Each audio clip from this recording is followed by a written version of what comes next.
Friends, ഞാനിപ്പോൾ 4ാം ക്ലാസ്സിൽ പഠിക്കുന്നു. എനിക്ക് ഇത്തവണ LSS ഉണ്ട്. അടിപൊളിയായി പാസ്സാവും വേണം. അതിനുള്ള തന്ത്രങ്ങളൊക്കെ എൻ്റെ കയ്യിലുണ്ട്.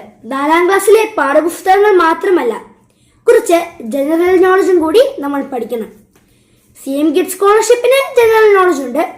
കൂടാതെ കൂടുതൽ മത്സരങ്ങൾക്കും നമ്മുടെ തുടർന്നുള്ള ജീവിതത്തിനുമൊക്കെ ഈ ജനറൽ നോളജ് സഹായിക്കും. ആ രീതിയിലാണ് നമ്മുടെ ഇത്തവണത്തെ പാഠ്യപദ്ധതി ഒരുക്കിയിരിക്കുന്നത്. കഴിഞ്ഞ വർഷം മിഠായിപ്പൊതിയുടെ ബാനറിൽ ഞങ്ങൾ CM കിഡ്സ് സ്കോളർഷിപ്പിനായി കുറച്ച് കുട്ടികളെ ചേർത്തിട്ടുണ്ടായിരുന്നു.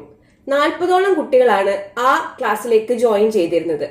അതിൽ 24 കുട്ടികളും 40 കുട്ടികളിൽ 24 കുട്ടികളും മികച്ച വിജയം CM കിഡ്സ് സ്കോളർഷിപ്പ് LP വിഭാഗത്തിൽ മികച്ച വിജയം നേടിയിരുന്നു.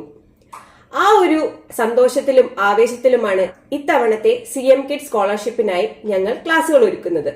അതിനായി കഴിഞ്ഞ വർഷം ഞങ്ങൾക്ക് 2 മാസം സമയമേ കിട്ടിയിട്ടുണ്ടായിരുന്നുള്ളൂ. 2 മാസ സമയത്ത് ഒരു ക്രാഷ് കോഴ്സ് ആയിരുന്നു മിഠായിപ്പൊതി ഒരുക്കിയിരുന്നത്. എന്നാൽ ഇത്തവണ നമ്മൾ ഓഗസ്റ്റ് മുതൽ മാർച്ച് വരെ നീളുന്ന ഒരു അധ്യയന വർഷം മുഴുവൻ ഉൾക്കൊള്ളിക്കുന്ന ഒരു ക്ലാസ് ആണ് നമ്മൾ അറേഞ്ച് ചെയ്യാൻ വിചാരിക്കുന്നത്. അതിനായി എല്ലാ കുട്ടികൾക്കും 4ാം ക്ലാസ്സിൽ പഠിക്കുന്ന എല്ലാ കുട്ടികൾക്കും ഇതിലേക്ക് ജോയിൻ ചെയ്യാം. ആ ക്ലാസിന്റെ ഫീസ് എന്ന് പറയുന്നത് 1500 രൂപയാണ്. ഒപ്പം നമ്മൾ 4ാം ക്ലാസ്സിലെ പാഠപുസ്തകങ്ങളും അതിനോടൊപ്പം തന്നെ CM കിഡ്സ് സ്കോളർഷിപ്പിന്റെ LP വിഭാഗത്തിൽ പറഞ്ഞിരിക്കുന്ന സിലബസിൽ ഉൾപ്പെടുന്ന എല്ലാ വിഷയങ്ങളും ഉൾപ്പെടുത്തിയായിരിക്കും നമ്മുടെ ക്ലാസുകൾ മുന്നോട്ട് പോവുക. അപ്പോൾ നമുക്ക് എല്ലാവർക്കും ഒരുമിച്ച് ചേർന്ന് പഠിച്ച് ആസ്വദിച്ച് നമ്മൾക്ക് CM കിഡ്സ് സ്കോളർഷിപ്പിന്റെ വിജയികളാകാം. കൂട്ടുകാരെ, അങ്ങനെ നമ്മൾ തുടങ്ങുകയാണ്. വാട്സ്ആപ്പ് ഗ്രൂപ്പിൽ വീഡിയോ ക്ലാസ്സുകളും ഓഡിയോ ക്ലാസ്സുകളും ഇടയ്ക്കിടയ്ക്ക് ആക്ടിവിറ്റികളും ഉണ്ടാകും. ഇങ്ങനെ മിഠായിപ്പൊതി സ്റ്റൈലിലായിരിക്കും ഇത്തവണ പഠനം. ഞങ്ങൾ എല്ലാവരും നിങ്ങൾക്കൊപ്പം കാണും, അധ്യാപകരായിട്ടല്ല കൂട്ടുകാരായിട്ട്.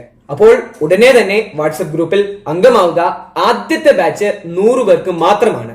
കൂടുതൽ വിവരങ്ങൾ അറിയുന്നതിനും വാട്സ്ആപ്പ് ഗ്രൂപ്പിൽ ജോയിൻ ചെയ്യുന്നതിനും താഴെ കാണുന്ന നമ്പറിൽ ബന്ധപ്പെടുക. കൂട്ടുകാരുടെ വിലപ്പെട്ട നിർദ്ദേശങ്ങൾ അറിയിക്കാനും മറക്കണ്ട. അപ്പോൾ ക്ലാസ്സിൽ കാണാം.